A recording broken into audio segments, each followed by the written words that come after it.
Quais são os melhores testes que eu fiz nessa casa aqui, que eu vou levar para as outras obras que eu vou fazer daqui para frente? Olha, nessa casa aqui, eu já falei isso algumas vezes nesse canal, eu testei muita coisa nessa casa, muita coisa diferente, tá?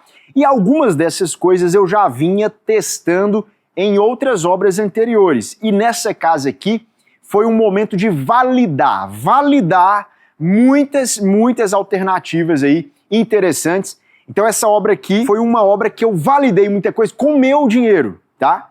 Então eu testei para você não precisar testar. São coisas que eu recomendo, que eu testei e deu certo. Eu vou trazer nesse vídeo. Agora, tem coisa que eu testei que deu zebra. E eu vou trazer também no final desse vídeo aquilo que eu nunca mais vou repetir. Então tem coisa nessa casa que eu vou usar para sempre, provavelmente, que eu validei aqui, e tem coisa que eu abortei, que não vale a pena, que eu não quero mais. Então eu vou trazer isso para você nesse vídeo. Vamos começar primeiro das coisas que valem a pena, que eu testei e recomendo, e aí a gente vai no final do vídeo para aquilo que eu não recomendo e não pretendo usar mais, que eu usei aqui. Vamos nessa então, esse vídeo tá muito massa. Tem uma coisa aqui que eu vou usar para sempre, que eu validei nessa obra, eu nunca tinha usado. Nessa casa aqui, ao invés de fazer alvenaria no muro, a gente fez grade, porque a ideia aqui, ó, é usar essa trepadeira, né? Então isso aqui vai virar um muro verde, tá? Rapidinho esse negócio aqui vai alastrar.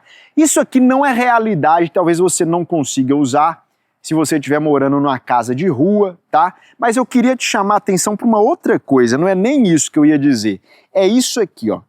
A base dessa mureta aqui, ela é de concreto. Isso aqui eu validei nessa obra e vou fazer assim para sempre. Isso aqui, ó, não tem reboco, percebe? Aqui, ó, vamos olhar aqui, ó, bem discretinho, não tem reboco, não tem pintura, tá no concreto aparente mesmo. E por que eu decidi fazer isso? Eu fiquei enjoado, fiquei farto desse negócio aqui estourar a pintura. Porque você sabe disso, né? Essa base de muro é o momento, é o ponto da obra que mais colabora para a obra ficar horrorosa, é com cara de mal cuidada, é com cara de abandonada. Porque a textura que você passa aqui, ela vai estourar na primeira época de chuvas. Então pode ser que ela não dure nem 6 meses. Por que isso? Porque o muro ele está em contato direto com a grama. Então olha só, eu já mencionei algumas vezes nesse canal que, por exemplo, aqui é a fachada da casa. Aqui eu não fiz uma calçadinha de concreto, porque aqui não é pintura. Mas todas as vezes que eu faço pintura de fachada, ó, imagina que essa aqui fosse uma fachada com pintura, né? Para a pintura não ficar encostando nesse solo úmido, a gente faz uma calçadinha de concreto aqui. É uma calçadinha de 50 centímetros. Serve até para você circular no perímetro da sua casa, né? Sem pisar, às vezes, aqui, ó, na lama, né? Às vezes está numa época de chuva, você vai pisando naquela barro, naquela, né? Enfim, que é barro terrível. Essa calçadinha até ajuda, mas é uma forma de desconectar a pintura da grama. No muro é muito difícil, vai fazer uma calçadinha no muro, às vezes não tem nada a ver. Então o muro geralmente ele fica, ó, quase sempre, pode reparar aí, ele fica tocando na grama mesmo e não tem o que fazer. Então, inclusive seria muito difícil fazer uma calçadinha aqui nesse terreno inclinado, né? Então aqui eu fiz de concretão. Esse concreto aqui ele é cristalizado. Significa que ele tem um aditivo que ele não puxa umidade. Então ele é um concreto à prova de umidade, beleza? E aí eu achei isso bom demais. Já tem aqui, ó, 1 ano que esse treco tá aqui, novo. Não tem pintura para estourar. Então numa obra que eu vou fazer, todas as obras daqui para frente, eu vou adotar uma solução semelhante. Fazer os muros em concreto aparente, pelo menos o pé deles. Se esse aqui fosse uma alvenaria, eu ia dar um jeito aqui, ó, de fazer um detalhe estético, um friso, alguma coisa, e dar um outro acabamento aqui para cima diferente. Mas para desconectar a textura do muro com a grama, que está sempre úmida, está sempre passando umidade para cá, eu sempre vou fazer os muros em, pelo menos a base deles, né, em concreto, sem pintura, concreto vivo mesmo. De longe você nem vê, você enxerga um cinza super neutro, e eu validei isso nessa obra aqui.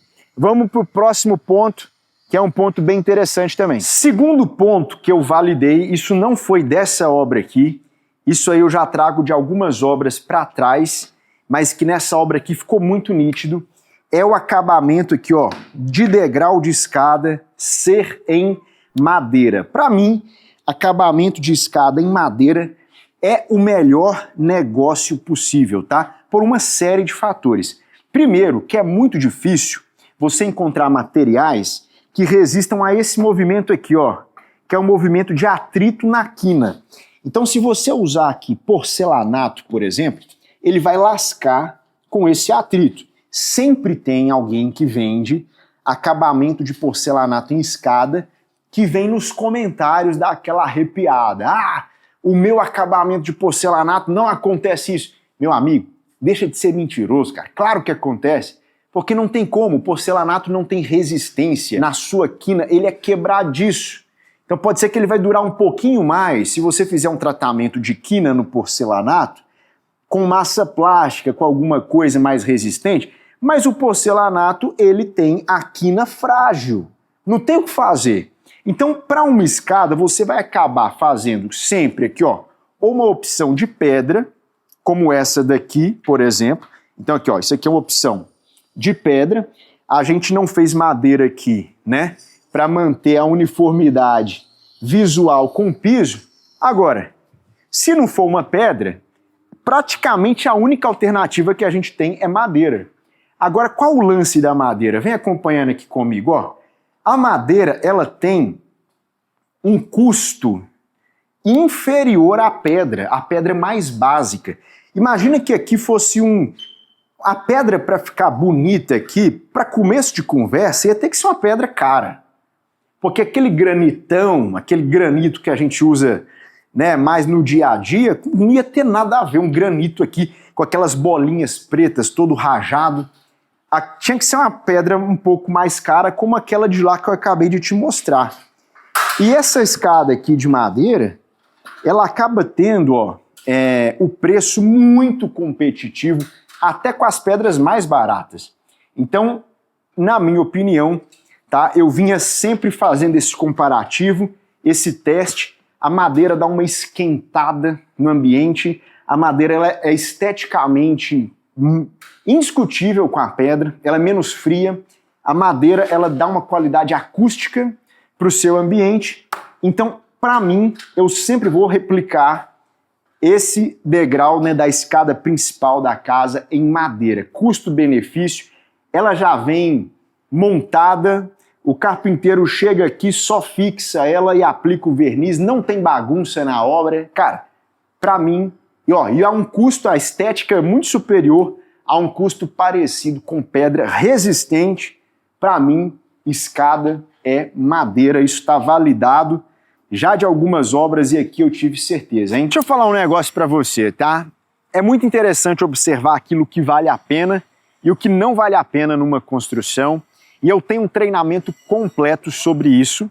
Eu abro todas as fases de uma obra, aquilo que compensa e o que não compensa, quanto custa cada fase, é um mapa completo de construção para você fazer uma casa incrível dentro do orçamento, hein? No momento as vagas estão fechadas, provavelmente, dependendo de quando é que você vai ver esse vídeo, mas coloca os seus dados aqui na lista de espera, o link está na descrição do vídeo, e aí quando abrir uma vaga nova eu vou chamar você. Tamo junto então, vamos voltar pro vídeo. Terceiro item que a gente validou aqui, que é um item que até então eu vinha com algumas dúvidas, mas aqui foi definitivo, é isso aqui, ó. É usar o vaso sanitário sem a caixa acoplada, ó, com a descarga direto na parede. Quando você está olhando daí, você já deve estar percebendo que é muito mais limpo o layout, né, de um vaso quando ele está aqui, ó, quando ele é uma louça apoiadinha no chão, sem aquela caixona. Ó, vou sair do banheiro para você dar uma visualizada, ó. Olha como que isso deixa o banheiro mais discreto, né, com menos sensação de cheio, perfeito? E aí, tem algumas vantagens aqui, né? Bom, para começo de conversa, olha só, a gente consegue ter uma pressão muito mais interessante, né? Enfim, sem aquela, eu posso segurar aqui, para mim isso aqui, cara, é muito bom, ó. Eu posso segurar aqui e a descarga fica contínua, né? Sem aquele lance chato de você ficar esperando, a caixa ficar enchendo de novo, aquele negócio todo. Então, quando você vai subindo o padrão da sua obra, para mim é nítido, tá? Que você vai fazendo uma transição de caixa acoplada para descarga de parede. Perfeito? Essa transição funciona por conta da estética, como eu acabei de mostrar para você, um banheiro muito mais limpo visualmente. Aí você coloca uma peça bonita ali para descarga e tá tudo certo, beleza? Ela também é uma transição que vai ser funcional por conta de você ter ali mais comodidade mesmo no uso, né, da bacia sanitária. E aí, talvez alguém vai fazer objeção dos problemas, né, que envolvem... Por que a caixa acoplada nas costas de um vaso ela passou a existir? Porque antigamente as pessoas não faziam projeto hidráulico, então existia muito problema de pressão na rede. Porque na hora que você dá a descarga assim, ó, você está injetando uma pressão diferente na rede, né? Se estourava a tubulação, mas cara, hoje em dia a gente já constrói com mais critério, esse risco aí, ele praticamente não existe mais, né? E a gente então faz uma casa com muito mais critério.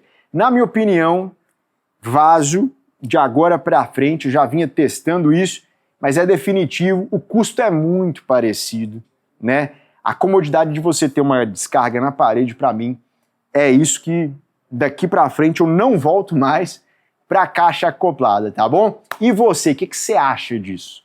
Me fala aqui nos comentários. Esse assunto aí ainda divide algumas opiniões. Se você acha que vale a pena, de repente, fazer um vídeo só para isso, de repente explorar um pouco mais de detalhes técnicos, custos, de repente, me fala que pode ser um tema aí para um vídeo mais longo, tá? Dependendo do interesse da galera, quem sabe sai um vídeo. Fala aqui nos comentários para mim. Olha só, o quarto ponto, isso aqui eu já mencionei algumas vezes no canal, mas eu vou mencionar de novo se você não pegou essa dica aí, que eu já dei em alguns vídeos, que é isso aqui, ó. Olha só. Cara, olha a pressão dessa água aqui, ó. É uma pressão absurda mesmo, ó. Cara, e tá quentinha a água, tá muito boa para usar, né? Água quente, mas eu tô mencionando aqui da pressurização da água, ó. É muito comum hoje você construir uma casa e passar raiva com a pressão. Tem uma pressão assim, ó. E essa torneira com essa pressão pouquinha dá uma raiva de usar. Você vai usando ali, ó, é só um filetinho pobre. E por que a pressão ela fica pouca? Primeiro por causa do mecanismo da torneira, né? Então hoje as torneiras têm um mecanismo interno aqui muito mais complexo. E quanto mais chique, mais bacana for a sua torneira, mais ela quebra a pressão da água, que às vezes ela não é boa. Então os andares mais superiores de uma casa são mais propensos a ter pressão mais fraca. Você tem uma pressão mais forte, quanto maior for a distância da caixa d'água até o ponto de uso. Então a caixa d'água aqui, dessa torneira, ela está 2 andares para cima. Significa que no andar de cima dessa casa eu estou mais perto da caixa d'água, eu tenho menos pressão. Então olha só, para resolver essa conversa aí, a gente pressuriza artificialmente a rede hidráulica. É uma válvulazinha lá em cima que a gente coloca e ela injeta pressão. E sempre tem alguém que pergunta assim, mas meu Deus, essa pressão não vai estourar os tubos, né? Essa pressão não vai fazer bagunça aí? Não vai explodir uma conexão? A gente pressuriza, essa pressão aqui, ó, parece, olha, eu tô até molhado, cara, aqui, ó, de novo, ó, entendeu, ó? Isso aqui é o seguinte, cara, essa pressão nesse sentido aqui, ela tá em 40 MCA, tá bom? E os tubos, né, para você ter, dava para ter uma pressão legal se você regulasse aqui até para 20 MCA, 15 MCA.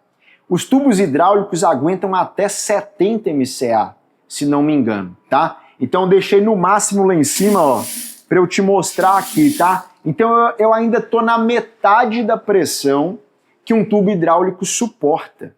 Perfeito? Então não tem problema. A pressurização de rede hidráulica ela é baratinha. Ela vai te custar aí, no mínimo, uns R$1.000 e poucos, R$2.000. Se você for adicionando itens, ela vai chegar uns R$10.000. Se você colocar um boiler pressurizado também, umas coisas assim. Mas, cara, o mínimo já te atende aí. É barato, é um negócio barato que te dá pressão em chuveiro, pressão em torneira, é muito bom. Perfeito? Me fala aqui nos comentários se você vai usar esse sistema na sua casa. Agora vamos ao ponto daquilo que não vou usar mais, hein? É um negócio que eu já usei, que eu, cara, não pretendo usar mais, que é o seguinte, olha só. Esse detalhezinho bem aqui, ó. Deixa eu ver aqui, ó. Esse cara aqui se chama rodapé invertido, tá? Qual que é a ideia do rodapé invertido? É você ter o mínimo de minimalismo possível. Então ele é um friso recuado na parede, tá? Só que esse camarada aqui é ordinário demais. Esse treco dá um trabalho absurdo. E eu até acho o efeito minimalista aqui mais interessante do que um rodapézão mesmo colocado, ó. Eu acho, eu gosto desse friso. Repara no friso aqui, que tem aqui de fora a fora. Se você vier aqui, ó, olha só, o friso aqui, ele é interessante, né? Só que aí, cara, eu acho que ele dá tanto trabalho para fazer, mas tanto trabalho, que o tanto que ele é bacana a mais não compensa. Esse negócio você tem que chumbar lá para dentro. Depois que tá pronto é uma beleza, ele é bacana visualmente, mas assim, você tem que trabalhar com ele recuado, rebocar aqui, dar um trabalho para pintar, aí dá um trabalho, ó, percebe que o acabamento do piso, ele tá recuado da parede, né? Ele entra para dentro aqui, ó. Isso dá um trabalho para você arrematar aqui. É tanto trabalho de um rodapé invertido, eu acho que eu tô chateando os arquitetos com esse comentário meu, porque isso aqui é queridinho dos arquitetos, eu não quero chatear o coraçãozinho arquitetônico da galera, mas, meu, isso aqui dá trabalho para danar e não é prático. Então hoje, nas minhas próximas obras, eu vou vir com um rodapézão aqui normal mesmo, tá? O máximo de discreto possível, talvez um rodapé curto. Vamos estudar aí. Eu já venho fazendo o invertido algumas obras, mas eu dei uma cansada dele pelo tanto que ele dá de trabalho extra aqui, tá? Então não pretendo continuar usando mais. Segunda coisa que eu não pretendo usar mais é o seguinte, piso de madeira é maravilhoso, eu tenho muita dificuldade de sair do piso de madeira, eu já falei isso aqui no canal algumas vezes, para mim é o piso do quarto, né? Eu gosto muito, e nessa obra aqui eu inventei uma moda que foi fazer a madeira no local. Geralmente eu compro esse piso já acabado e só colo. Uma das últimas coisas da obra, né? É um piso que ele já vem pronto, vem envernizado e a gente sai colando ele. Aqui eu fiz o modo raiz, que é pegar a madeira bruta, colocar no chão, polir, lixar, sintecar, invernizar no local. E aí, meu veredito, isso não vale a pena, cara. Nossa, eu economizei talvez uns R$50 por metro quadrado, alguma coisa parecida com esse valor. Talvez uma mixaria a mais, mas é isso aí, uma ordem de grandeza, uns 50, talvez uns 70 por metro quadrado, mas não compensou, foi um caos. Isso aqui, na hora que lixou, vira poeira para tudo quanto é lado. Se você tem que fazer um arrematinho aqui, você não pega mais a mesma tonalização do verniz, fica aparecendo. Então, na minha opinião, piso de madeira é ótimo, mas desde que seja aquele que você já compra pronto. Já tinha feito várias obras nesse sistema e aqui eu resolvi mudar e o processo de construção foi bem chato, viu? Esse andar precisou ficar parado umas 2 semanas só por conta do piso.